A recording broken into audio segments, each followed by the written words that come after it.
Oh, dogs are still barking. UConn Huskies, yeah? It is amazing knowing that the two of you up here have had my back from Stores to Seattle and now Springfield. Swin, we were roommates at UConn when we were still teenagers. I've always admired your confidence, your fearlessness, the way you approached everything, both on and off the court.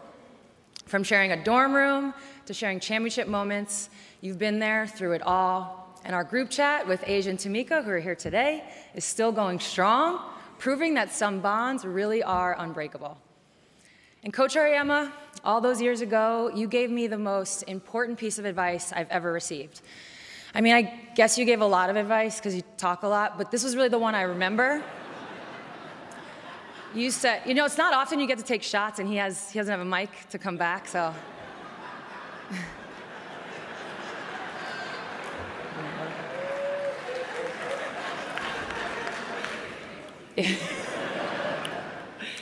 You said,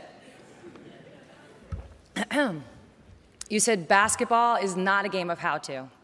It's a game of when to. I built my career around it, and I'll be saying more about that in a minute. This moment is truly overwhelming. There are hundreds of people in here I could thank, and those are probably just my surgeons. It's been so wonderful, though, seeing so many familiar faces. I do want to thank the Honors Committee, Jerry Colangelo, and everyone who makes this evening possible. It's been a crazy year for me. My own street in Seattle, the Women's Basketball Hall of Fame, and then 2 weeks ago, the city of Seattle and the Seattle Storm unveiled my statue outside of Climate Pledge Arena. Thank you.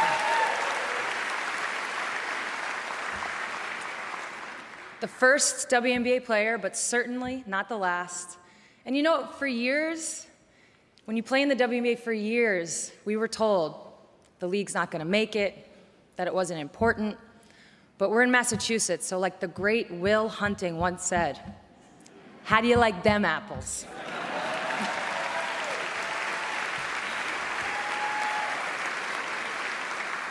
And now this moment. For me, the Hall of Fame is the ultimate capstone, not because of the fame part, but because of the hall part. It's about being forever connected to this group of peers.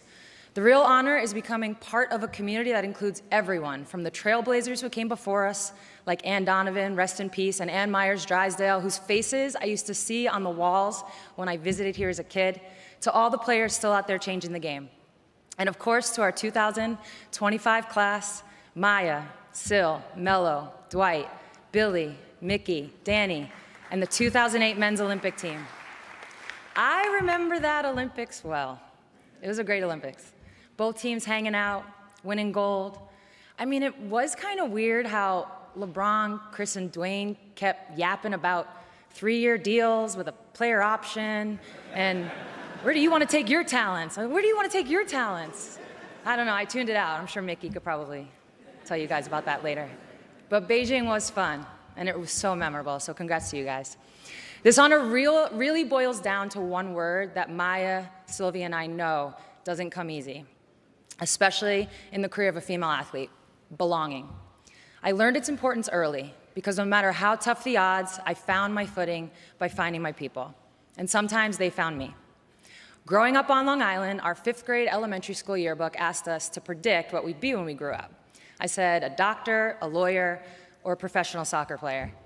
6 surgeries on my left knee, 1 on each hip, 5 broken noses later, I went on to know a lot of doctors. And lawyers, every athlete in here knows, we know a lot of lawyers too. They do all the contracts.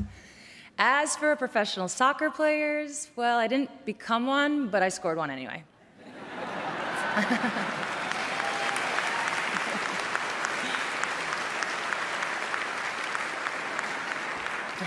So maybe I knew more at that age than I realized. But one of the things that was pretty obvious then was that the odds of a kid from Syosset, New York, growing up to be a professional soccer player, let alone a professional basketball player, were stacked against me. Or should I say us? Billy. 2 Long Island kids, same night? That's crazy. Back then, I was playing on a boys' soccer team because they didn't have a girls' team. The year I made those yearbook predictions, the WNBA didn't even exist yet. There was no professional path, no professional league, no professional league, no obvious place for someone like me.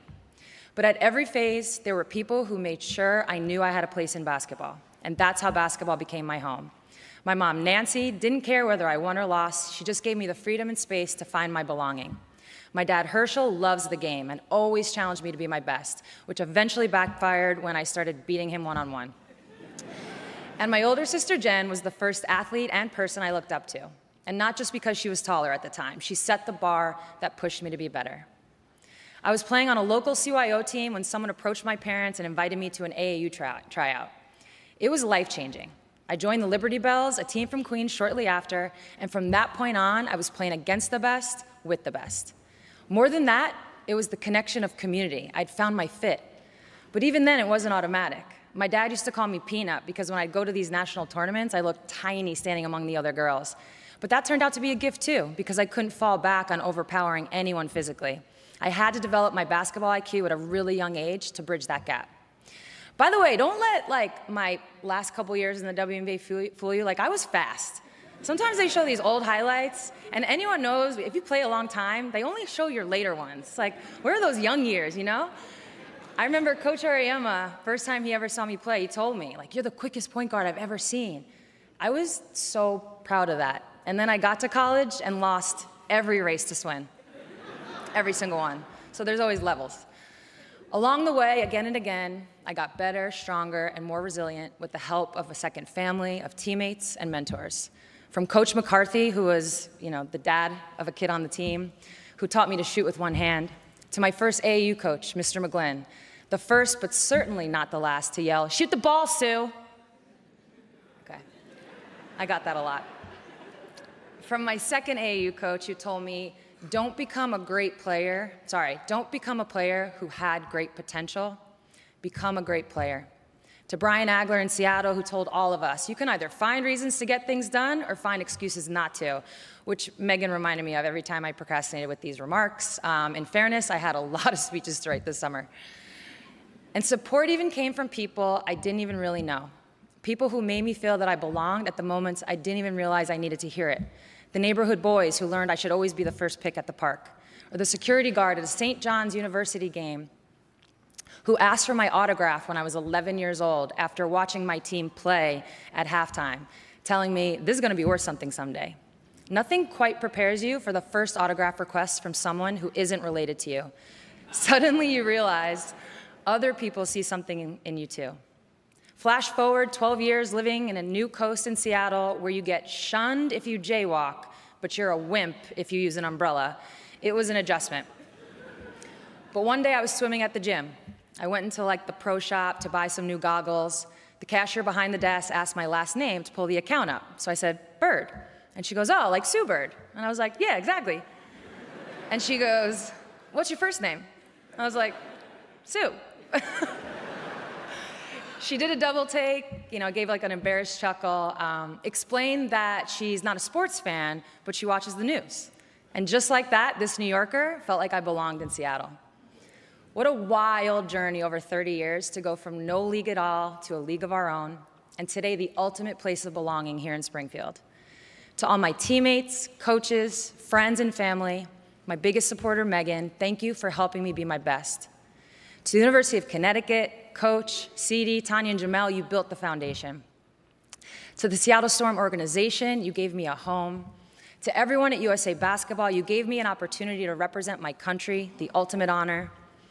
My time in Russia, that's a different speech, but those experiences helped shape me, and I got to do it with the greatest, Diana Taurasi.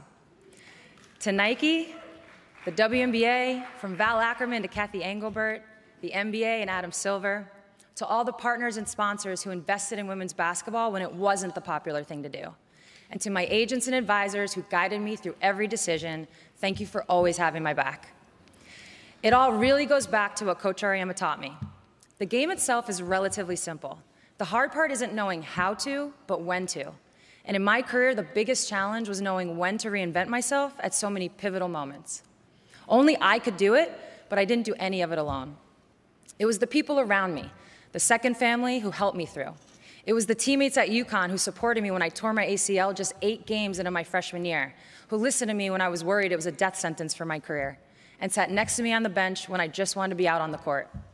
In Seattle, after arriving as the first pick of the first ever WNBA draft lottery, it was the veterans who didn't see me as a competitor, but as a 21-year-old kid just building a brand new life.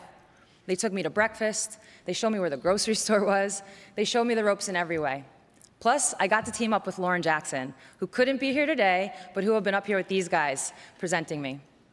It was the doctors who helped me on the road back from microfracture surgery just 2 years into my WNBA career. Another death sentence for athletes. My surgeon literally looked at me in the eyes and said, so from now on, when you're sliding left on defense, just don't slide like all the way left. And I was like, what does that even mean? Like, that's an impossible request. But somehow I did it, and for all of you that have been critical of my defense all those years, doctor's orders. And it was the people who helped me succeed as a player who was no longer as fast as her younger version, but could still do great things if I focused on what I could still do.